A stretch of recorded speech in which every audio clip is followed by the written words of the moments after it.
is Junior Lee, and I will be presenting about the Adobe Premiere Pro, and I will be making a simple instructive video about Adobe Premiere Pro.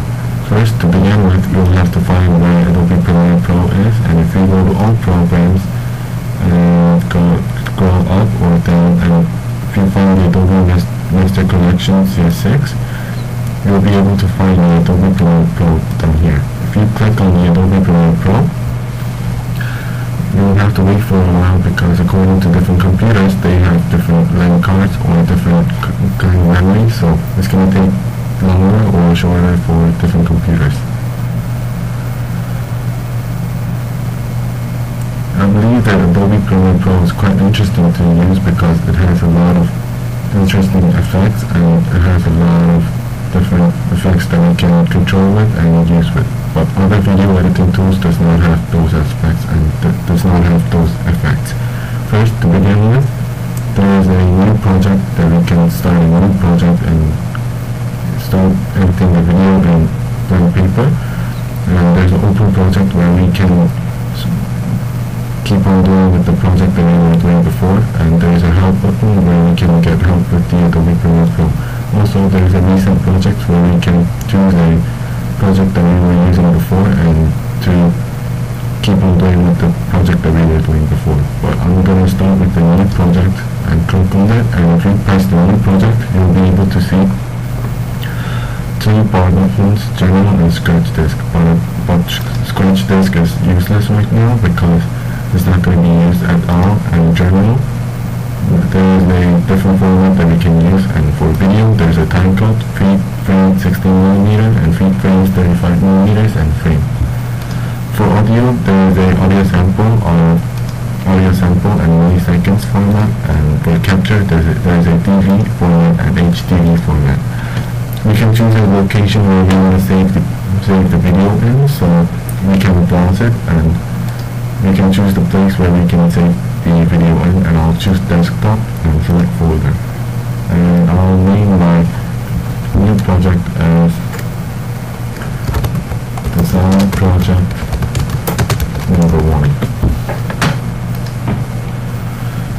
And for a new sequence, there are different aspects that we can use for new sequence, and they always change the previous different cameras or different kinds of format for videos. But this thing doesn't really matter right now for beginners, because as we insert the video into the Adobe Premiere Pro video editing tools, they're going to change the sequence for us.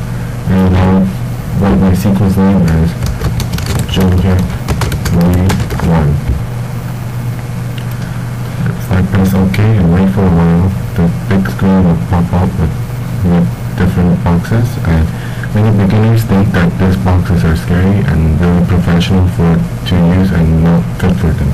But I believe that it's not really hard to use this video editing tool, the Adobe Premiere Pro, and it's going to be easy for the people if they know more about the Adobe Premiere Pro.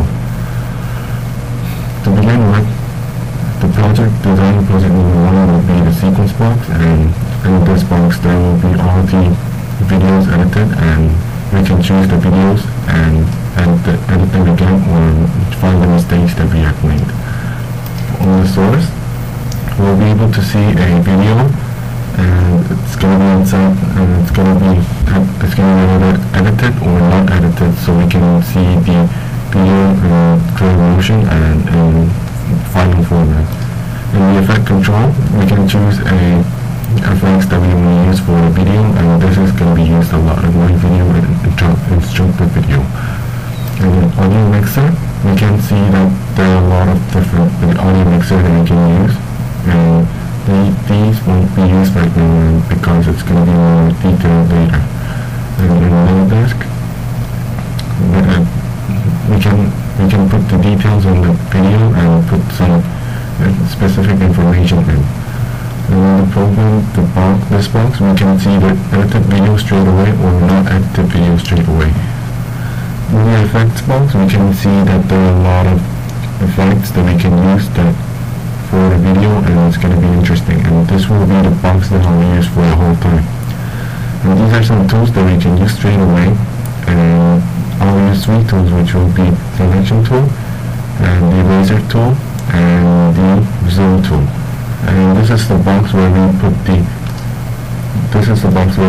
video in, and where we actually edit the video.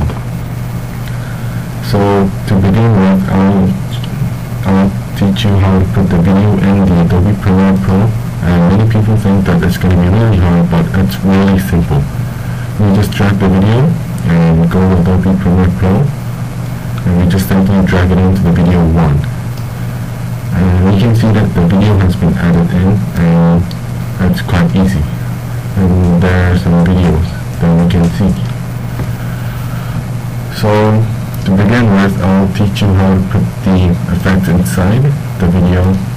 And to put the video effects inside, we have to click the video once and click the effect controls and click the effects that we want to put it in.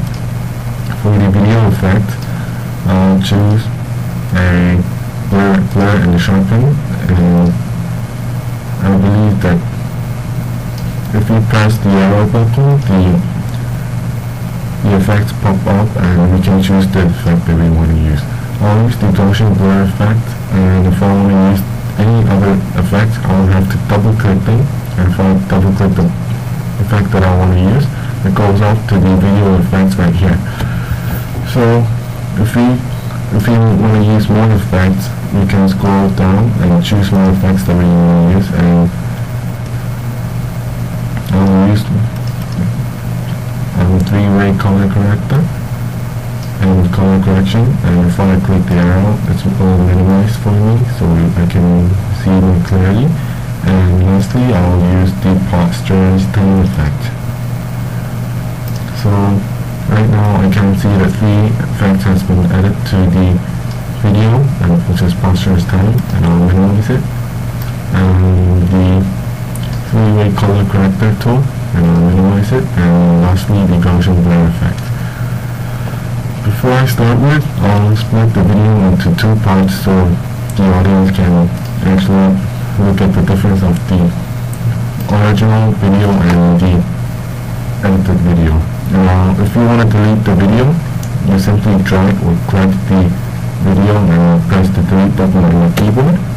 And if you want to copy the video, you press Ctrl C, and just make sure that the video is over the other video, and just put it in the other place, and Ctrl V. And you can see that 2 same video has been added.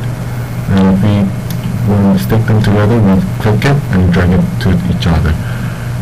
We can see that 2 same video has been added to the place, and I'm going to use a zoom tool to zoom it in, and to make sure I'll call this video an example 1, and I'll call this video example 2. And for example 1, I'll leave it original, and for example 2, I'll make an addition. To begin with, I'm gonna add a editing so people can see, and right now we can see the Gaussian blur has been a blurriness of 0. So I'll put the blurriness into at least 20 so we can see the big difference. Right now, there's no blurriness in video 1, but if we go into video 2, we can see that the video has been blurred and looks more softer. If we control and put this in a specific number, we'll be able to make the video more clean and more good to look. There are a lot of more effects that we can use for the blur effect, but then we'll put more detail into that next lesson. And if we go to the 3-way color corrector, we'll be able to see that there are a lot of ways to put the shadows and midtones and highlights in. If we put the shadow in, if you want to put the shadow in, we just drag it to the color that we want to use. And I'll put the shadow into a light blue. And I'll put the midtone in the green. And I'll put the highlights into yellow. So right now, we can see that there's a big difference. For the second video, as you can see from the first video and second video. The first video does not have any change, but the second video is going to change its color to green and blue, and it looks more cool and more soft according to this first video. And right here we can see that there is a big change in the color and more smoothness, because according to this and the second video, we can see that the color has been changed and looks more clean. For the last effect, I'll use a pulsar's time effect, and the pulsar's time effect makes the video looks more old-fashioned or looks more slower and easy for the audience to read. The second effect, the frame rate is right now in 24.0, and I'll put this in 12, which is half. And for the first video, we can see that the video is not that clean or not that smooth, but the second video is more smooth and it's more directly goes into our head. So if we use the Adobe Premiere Pro tool, we can know that the video goes more soft and it goes more smooth. So overall, I believe that Adobe Premiere Pro tool is much more better than other video editing tools.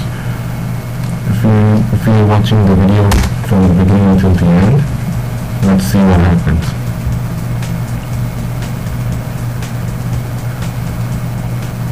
MetaTrack proudly presents VertiTrack, first wearable.